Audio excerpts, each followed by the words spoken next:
How was your birthday? It's been the most celebrated one I've had since I was 8, I think. What did you guys do last night? Last night, I went to a quiet dinner with 2 people that I know here in town. Nice little couple. We went out and just had some quiet, and I came back and I saw a movie at 11, the Suicide Pact. Because I met all the kids from it constantly, and they all I kept promising, yeah, I'll be there at 11, have it. And then 11 rolled, I'm like, what did I say? But but there was love. It was an interesting, different kind of a film. Yeah, so we can find something different to do independently. That's what independent film is for. That's what Crypticon's for. So rock on. Find all kinds of So I hugged on everybody and I went to bed. I didn't want. Went upstairs and I tried to deal with Facebook. Have you had a birthday on Facebook ever? Right. Well, oh God. So I think Facebook shut down because of me. Yeah. So I couldn't scroll far enough. I tried to like it. It's not possible. You sit there just for hours, yeah. All happy birthday. I needed to hire somebody just for yesterday to deal with the social media so I could be here. But what do you do? What are you gonna do? Whatever you can. That's right, puppy. That's right. So, are you excited? Falling Sky starts in a couple weeks here. Yes, I'm very excited. You guys are done filming, right? We're done filming season 4, and season 4 starts airing now, June 22nd. Yeah, Sunday nights at 10 on TNT. Okay. So yeah, I'm very excited about that, and we did 12 episodes this year. It's a short summer season type of a show, and we did. It's been 10, 10, and 10 the first 3 seasons. Season 4, they upped it to 12 episodes just for you and you. 12 That's episodes. Right. That one's an excitement. Yeah, so that maybe next year. So that'll take us from June 22nd until I think into late August, early September, maybe. We'll run straight through. I think so. Yeah. We go every week. Yeah. And Cochise is going to be a major part. Cochise, my nice alien character of the Volm race, is back, and he's back with all his kindness, and you don't question him quite so much this year. Like, are you good or are you bad? Because last year was all the big, is he a friend or foe? It was the big lingering question. What is this machine? Right, yeah. And at the end of the season last year, my dad landed with the mothership, and they were like, oh, so it's going down now. And even they turned out to be good. So, yeah, we're good. It's all good. You can trust Cochise. So what can we expect to happen to Cochise this season? This year I continue with my Spock-like information giving. I lots of exposition. The Ishveni, the bad aliens on the show, what they're up to, why they do what they do, how they do what they do. All that information comes from me because I've dealt with them before, and I have the technology to fight them off now. That's what I offer to the humans. So this year, episode 1 on June 22nd, TNT, 10 o'clock. Immediately in the first 5 minutes, it's like boom, boom, boom. What? So the entire cast is going to be separated from each other in different places, and then they kind of wake up 4 months later. So you'll see them. You'll see episode 1 starts shortly after season 3 ended last summer, and then 5 minutes in, something horrible is going to happen, and then they'll jump ahead about a few months. Just a few months? Okay.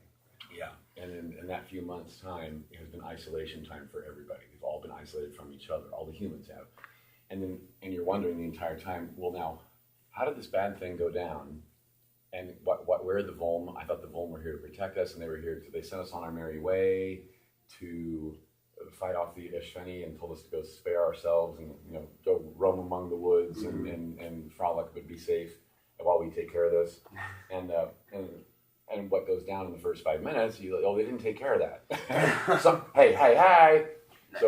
So I do make an appearance at the end of episode 1, or near it, to have a little one-on-one with Noah Wiley's character, Tom Mason, to share with him, here's where we've been, here's why we had to dip out for a second. Sorry, you're in trouble. Not my fault personally.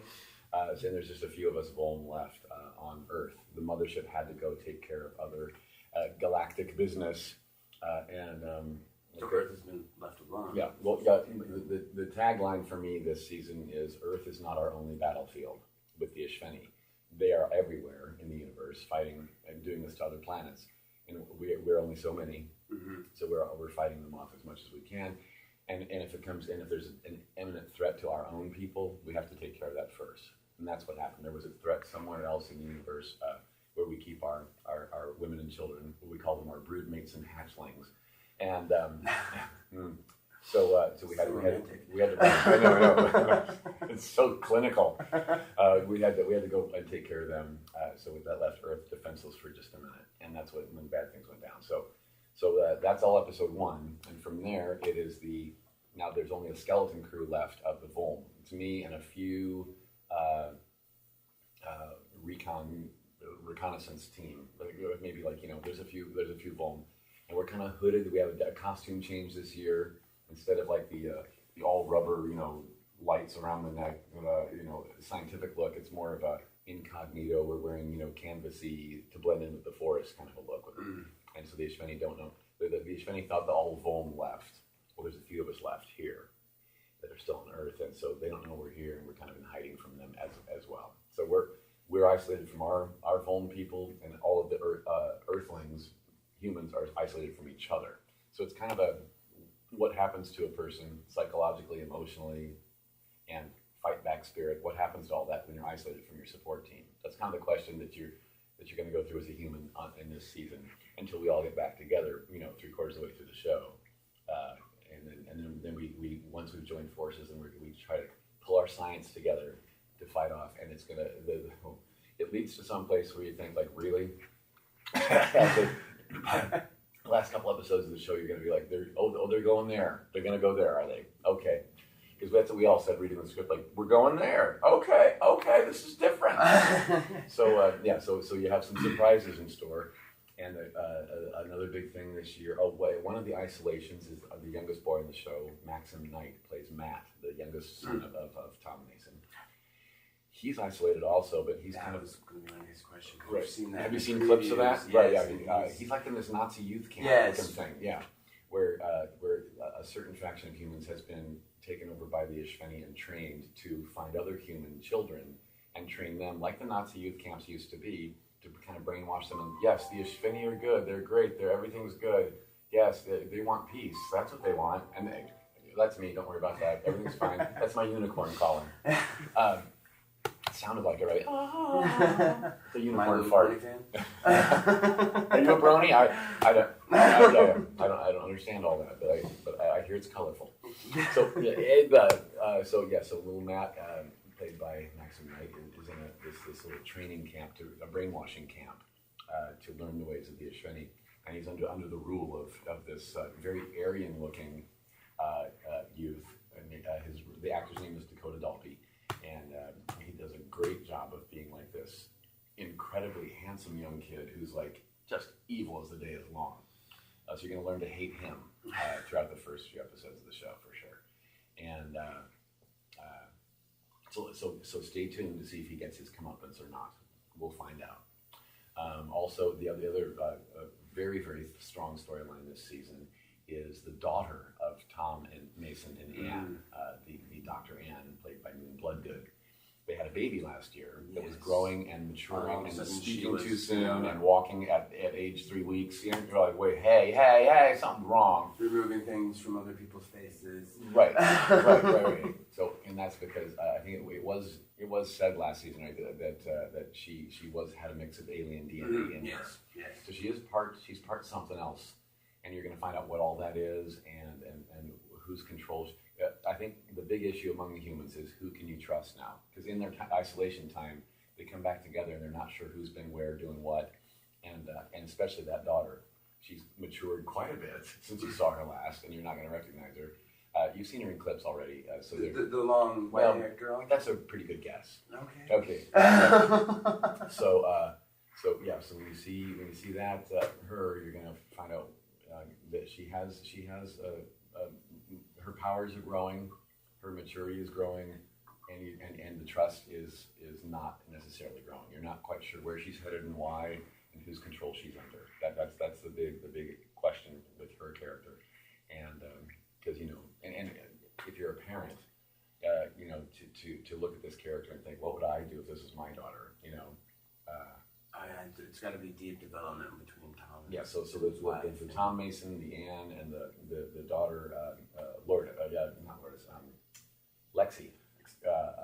That triangle is a very interesting one this season that will develop tastily. Nice. Yeah. All right. Well, looking forward to. I'm a great fan of the show. I really. Plus, the show has this really nice way of kind of slightly reinventing itself every season. It does. I really like that. We have a new head writer this year, a new showrunner, David Icke, who comes from Battlestar Galactica, and so he's fantastic. Yeah, and that always breeds something new in the show when you put a new person at the top. So. And you're in 11 of the 12 episodes, right? I'm in 11 of the 12. That's right. So you don't have to watch episode 6. No, but you can come back in episode 7 and be like, wait, what happened? Hey! Yeah. So what else are you working on? Well, life has been going on. After I wrapped season 4 of Falling Skies, I went right into filming Crimson Peak with Guillermo del Toro. It's his new, it is Guillermo's new haunted house story that he has. It's a Victorian era. You'll see lots of like great costumes, great architecture, great production design, very gothic haunted house story. Crimson Peak, starring Jessica Chastain, Mia Wasikowska. She was Alice in Alice in Wonderland. Yes. And Jessica Chastain was from The Help and Mama, and all kinds of films. And Tom Hiddleston, who plays Loki in the Thor movies, and Charlie Hunnam, who was in Pacific Rim, and also Sons of Anarchy. Sons of Anarchy. So he's like the big hotshot there. That's the main forecast, and they all knock it out of the park. I mean, I'm in it as, I'm not allowed to tell you exactly what I'm doing in the movie, but Javier Botet and I. Now Javier Botet, if you saw the movie Mama, he played the Mama ghost. So he and I are back with Guillermo in this movie, playing similar characters and multiples of them. That's all I'm allowed to tell you. And it's a haunted house story, so what do you think I'm playing? Right? That's what I was told to tell you. Okay, well, that's what we get. There you go. When's that supposed to come out? Okay, that comes out in October of 2015, so that's like a year and something from now. So a good Halloween movie. It's a good Halloween movie next year. And then also more Guillermo news. Guillermo del Toro also has his TV series, The Strain, coming. Yes. It's competing in a competing time slot with Falling Skies, Sunday nights at 10, but it's on the FX channel, and that starts in July. This is what you do. You watch one, you DVR the other. This is good. We can do this now. DVR everything. Okay. Don't want to miss a second. Right. So yeah, and I was blessed to do the season finale. I did a guest cameo with a full makeup on. You're not going to recognize me. In the season finale of The Strain, which will be airing probably I'm guessing in September-ish. So and there's a hint that you'll see more of me next season, and we'll see if we can work all that out. So there you go. And I want to ask, Marble Hornets. Marble Hornets. Okay. Go. So get this. If anyone knows what Marble Hornets means, it's a web series based on and inspired by the Slender Man legend that started here on this Webernet thing that you kids are using. So the Slender Man inspired story,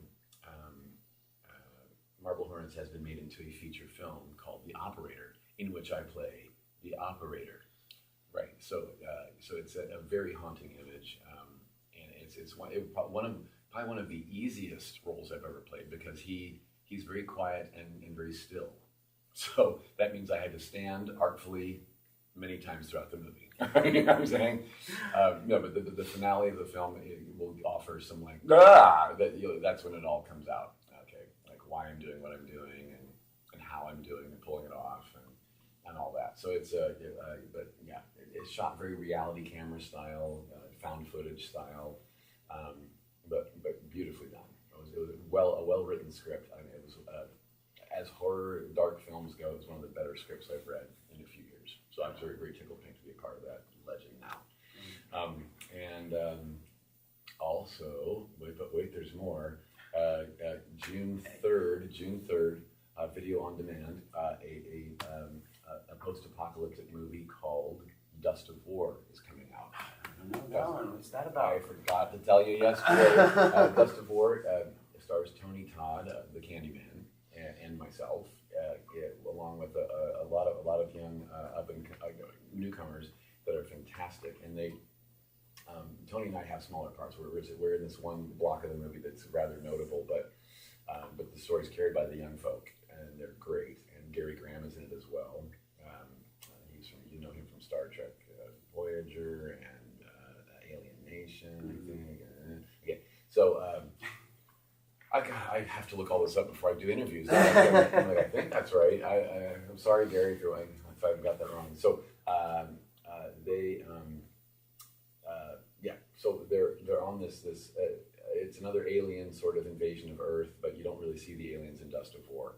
You're seeing the people kind of on the run from them protecting this one woman who seems to be the answer to save humans. She doesn't know she's the chosen one, but she is. So there's a backstory there that you kind of have to look into. And as they're traveling across the plains of South Dakota, they come upon a traveling band of minstrels that are trying to make merriment in this horrible post-apocalyptic world, and that would be us. So I play Jebediah Strum. I'm a song and dance man who's got a thick Southern accent and a smarmy sense of humor. I loved playing it. I really, really did. Yeah. So that's June 3rd video. I look on iTunes, Amazon, wherever you get your movies on the Webernet. Also, Raze, R-A-Z-E, with Zoe Bell, and just action star Zoe Bell, came out May 20th on DVD, and also all your video on demand outlets. And that's a terrifying tale of I play the patriarch of an elite society of people that abducts women from their lives and keeps them in captivity underground in a prison cell, and then makes them fight each other to the death one at a time. So it's kind of Hunger Games style, because they're trying to save, they have to fight to save the ones that they love that we also have in captivity up on Earth. And I'm the head of this whole operation, so I'm kind of a little bit eccentric, a little bit crazy, but also very, very refined, and my character and all of his friends in society are like judges and lawyers and movers and shakers and corporate CEOs and that kind of thing. So you don't know on the outside what they do in their private life, but this is what's going on. And it's kind of a once every 5 years ritual that we do. It's almost like a religious thing for us. So it's a cultish kind of a reasoning behind it, and it's been passed down through my family. So my wife in the movie is played by Sherilyn Fenn from Twin Peaks, this television beauty icon from way back. And so I'm holding her face and kissing on her as though she's my wife in this movie. It was rather jarring to me. That when I was starting as an actor, I was watching her on Twin Peaks going, gosh, she's beautiful. And then now it's like, here we are, like, this far apart from each other. So that's one fun thing I've been afforded to with this career of mine is the ability to do things like that. We're all fans, so we know exactly how you feel. You guys are fans? Just heck yeah. My question is, when do you find time to sleep? I'm glad you can tell today I don't sleep much. Well, we're in the middle of a convention right now, so it's on here somewhere. No, Crypticon? No, there it is. Okay. There we go. Yeah. Convention weekends are like, oh, goodness me. You're going all day, and it's all this all day. Like, hi, what's your name? I can't remember. Hi, I'm Lindy. It's great. It's a great energy, and it's great, but it's a lot of energy, given and spent. Yeah. Yes, but it's fun regardless. It is. Like, I can sleep when I die. Well, thank you for coming and talking with us. Well, thank you for having me. Well, of course, anytime. We love you. Jojo. Any chance of seeing you as Abe Sapien again? Oh, wouldn't that be great? Number one question I get is there going to be a Hellboy 3? And if you look at IMDb, it looks like there's a rumored, and I don't know who put that up there, but Universal Pictures did not put it up there. Guillermo del Toro did not put it up there, even though we would all love to do a part 3. And Guillermo kind of wrote a part 3 in his mind, had plans for it, but he also had plans for a $150 million budget, and there isn't a studio on the planet that's willing to give us that right now. So I don't know what the fate is of that franchise. We might just have to call to close after 2 movies and say that was fun and thank you for loving them. Just like everything else, people, you need to make a direct sequels. We need a Hellboy 3. Maybe. Make a Hellboy 3. If you put enough pressure on it, I don't know. Yeah, and promise that you'll buy tickets and DVDs when it comes out. I don't know how you do it. That would be a hefty Kickstarter campaign. $150 million. I don't know if it's ever been done. Hey, they did it with Veronica Mars. Did they? Yeah. How much money did they raise for that? I believe $3-4 million. 3 or 4 million. Can't See again, we need Yeah, 150 million. Yeah, that's a Kickstarter campaign and Bill Gates. That's what we need. That's what we need. Oh, All right, my well- unicorn's calling again. I guess we have to go now. He's parked outside. Oh, we need to get you back there. Yeah.